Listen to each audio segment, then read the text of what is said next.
E aí, pessoal, tudo bem? Vamos conversar agora um pouco sobre patente de medicamentos. A patente, ela é um título dado temporariamente, né, por um prazo de 20 anos, quando se trata de invenção, mas a patente ela pode ser sobre tanto uma invenção quanto um modelo de utilidade. Esse título é dado pelo Estado, tá? O Estado ele fornece para quem solicita, no caso dos inventores ou autores, né?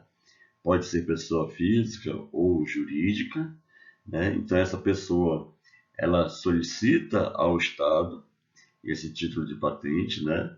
E o Estado fornece a ele, autoriza ou não, né? Dá ou não a ele essa patente sobre o produto inventado. O inventor, né, ou então o dono da patente, que se adquirir, só ele vai ter o direito de comercializar, de vender, de produzir, de fazer o que ele quiser com o produto inventado, né? Agora ele também tem a opção, segundo o consentimento dele, conforme o consentimento, dele permitir que outra pessoa também usufrua desse bem, né, por ele inventado. Então a patente ela tem essa liberdade para que o dono da patente possa terceirizar sua produção e permitir que alguém também faça o mesmo produto, né? Claro que é autorizado por ele. Toda patente, quando solicitada, ela tem uma contrapartida, né? Onde o inventor ele se obriga a revelar detalhadamente todo o conteúdo da matéria, né? Daquele produto, como o produto foi feito, como ele foi elaborado, as características dele. Então isso, o inventor, no momento que ele pede a patente ao Estado, né? Ele é obrigado a informar, né? No Brasil, o órgão que, para quem é solicitada a patente e que também fornece a patente, é o Instituto Nacional de Propriedade Industrial, o INPE, né? Então, é o órgão federal responsável tanto em receber as licitações quanto em liberar a patente para quem solicitou. O das patentes no Brasil, ele tem uma origem de pessoa, né, pessoa jurídica ou física, não residente no país, né? Então, se a gente olhar aqui o gráfico, a maioria dos pedidos, durante todos esses anos, foram de pessoas que não moram no Brasil, né? Então, a produção de novos itens, né, de produtos inventados no Brasil por brasileiros, né, por pessoas que residem aqui no país, ainda é muito baixa. Agora há pouco eu falei que o Instituto, o INPE, ele é responsável, né? Ele é o órgão federal responsável pela concessão da patente. Porém, quando se trata de medicamento, a gente tem que levar em conta que o INPE ele não tem autoridade nem capacidade de avaliar se aquele produto, ele de fato ele é benéfico ou tem uma segurança à população. Então, resumidamente, o fluxo de patente de medicamentos, o INPE ele recebe, né, o pedido, chama-se depósito de pedido de patente. Então, o INPE recebe o pedido de patente, avalia se aquele produto é realmente uma invenção, né, mas ao verificar que é um produto farmacêutico, ele envia o processo à Anvisa, né? E aí, assim, aí agora sim, a Anvisa ela vai dar a sua anuência. Ela vai dizer se realmente aquele medicamento é seguro, se ele não tem uma toxicidade, se ele foi autorizado a ser usado, né, conforme a nossa legislação.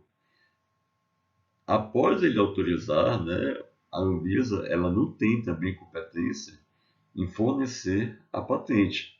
Então, o que a Anvisa faz? A Anvisa devolve ao INPE o processo e é o INPE que vai fornecer a patente para quem solicitou, né? Então, se tratando de medicamento ou produtos médicos, farmacêuticos, tem esse fluxo em que a Anvisa ela também participa da análise, né, dessa patente. Quando se pede a patente e que o INPE vai avaliar, ele precisa de um tempo para avaliar o processo, né, por vezes demoradamente, né? A resposta em si ela é demorada. Então, acontece de muitas vezes o pedido de patente, o depósito de pedido de patente, a resposta dele ser demorada para quem solicitou.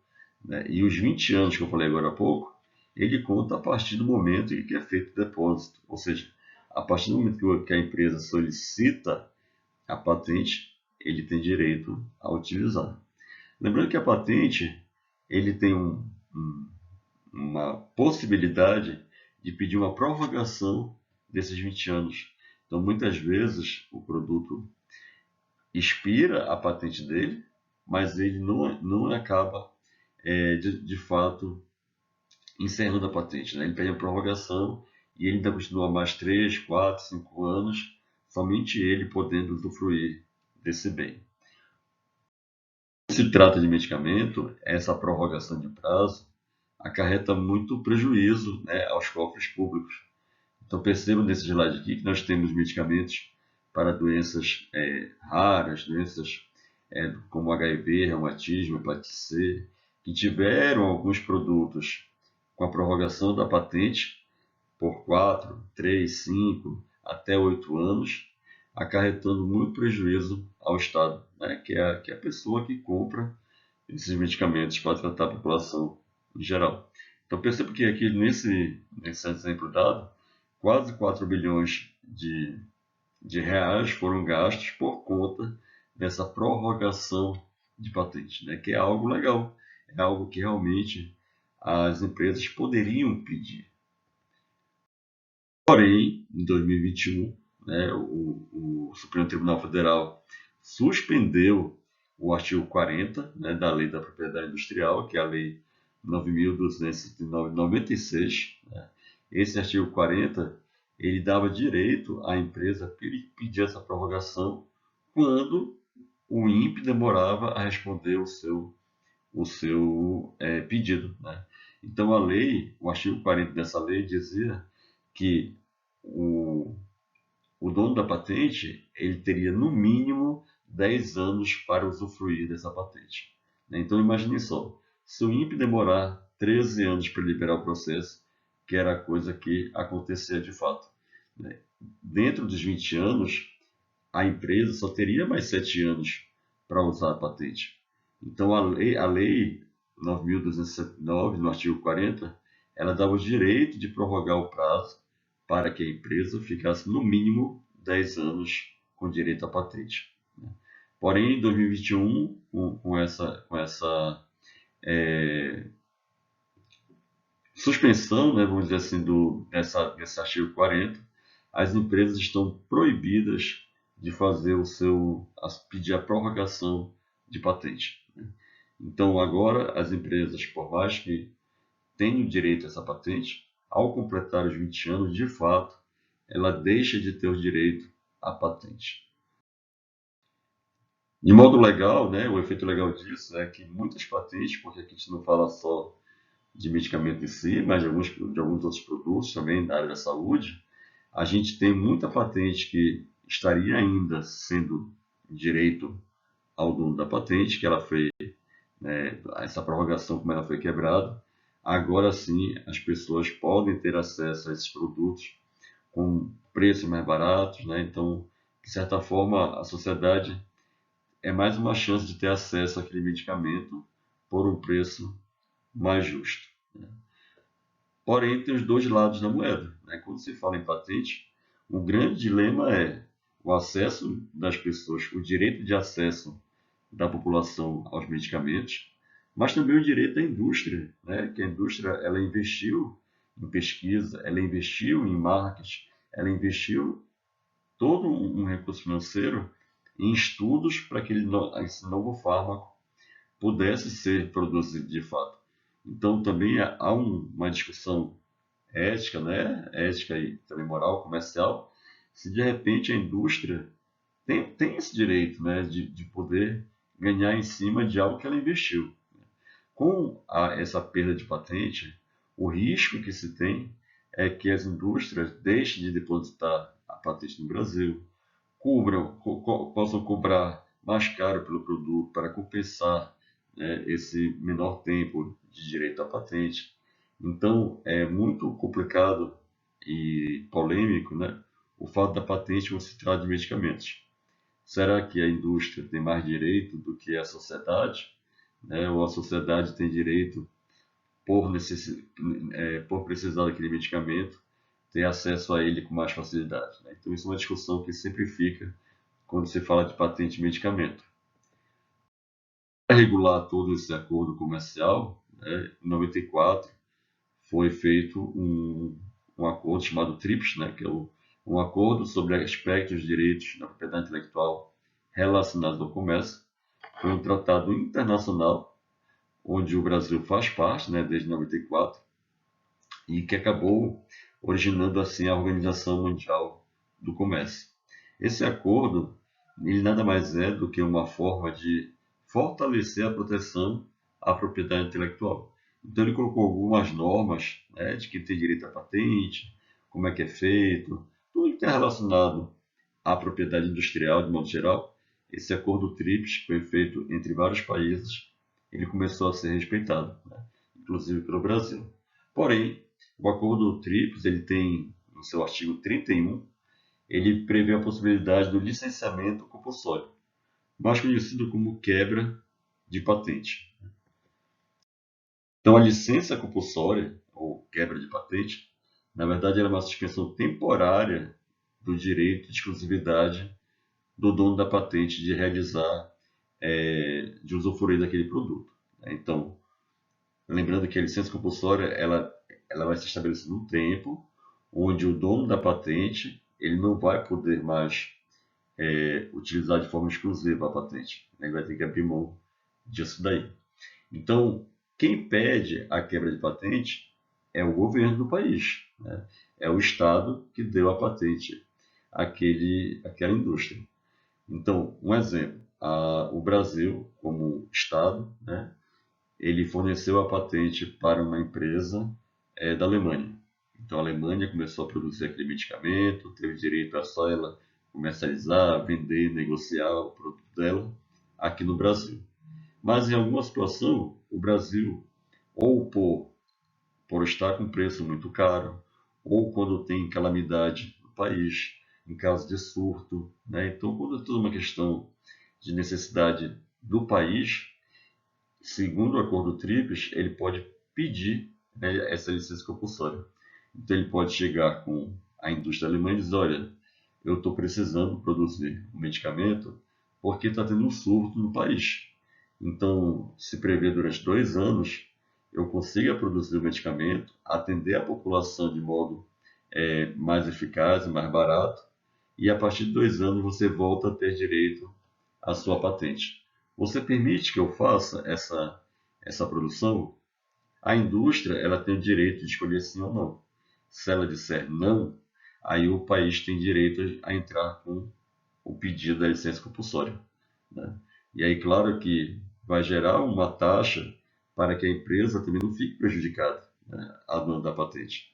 Então, segundo a Organização Mundial do Comércio, o governo ele tem que, primeiramente, claro, negociar de forma amigável, né, com a indústria, mas caso não seja possível, ele vai ter que pagar um royalty, pagar uma taxa, né? Claro que é, toda a gente um estudo para saber o valor mais adequado, mas é muito mais barato do que ele pagar o medicamento, né, do que comprar o medicamento. Então ele paga uma taxa para aquela indústria, para que ele possa temporariamente produzir o medicamento. Qual é o problema da licença compulsória, né? A partir do momento que você que o país pede a licença compulsória, ele tem que ter estrutura suficiente para produzir aquele medicamento, né? Que foi o caso que aconteceu em 2007.